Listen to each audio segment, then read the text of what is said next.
Yes, well, that's of course not to say that he doesn't require sacrifice. He did.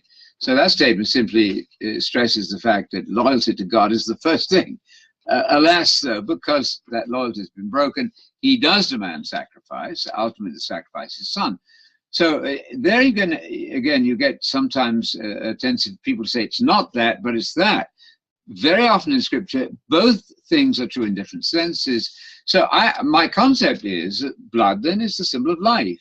You're dead without blood. And blood is the life-giving power of a human being. When you give your life for someone else, or you give up life, you're giving the utmost in what you can offer. That's why then there is no covenant ratification without blood. When you make a covenant, you're putting your all. You're staking the whole of your being in that agreement.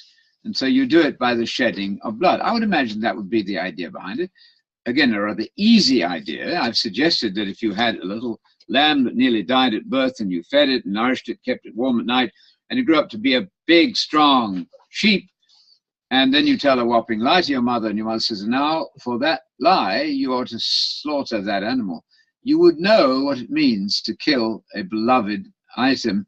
So God so loved the world. Incidentally, the Greek there is not God so, loved the world. God simply loved the world. Not that that matters, but it's not quite what we have in our versions. God loved the world in the following manner, that he gave his unique son, his uniquely generated son in the womb of Mary, so that those who believe in him. Now that text, you see, is terribly overused, misused, because believing in Jesus must be defined, and people will tend to throw out the King James version of a text in Acts about believing on Jesus. Please speak English in a way that's clear. You believe in people and believe on them. But what does it mean to believe in Jesus? People hear that as meaning, I know he died and rose. That's not sufficient.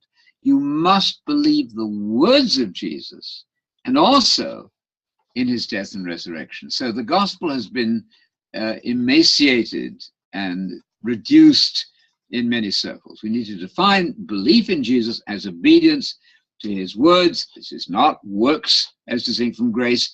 It's a very gracious thing for God to give us his son, but we're to obey the son. The voice said from heaven, this is my son, for goodness sake, listen to him. The story of the Bible is how God spoke and nobody listened.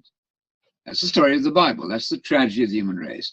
Nothing has changed between the two testaments in that regard. What has changed is that the Son has given the ultimate word. So obedience to Jesus, Hebrews 5:9, is everything. There's no salvation without that. Now, we're not sinless. We're not gaining sinlessness this side of the resurrection. I see that. But we'd better be making a very conscientious effort to obey the words of Jesus. John 3:36 ought to be promoted on all those billboards along the freeway.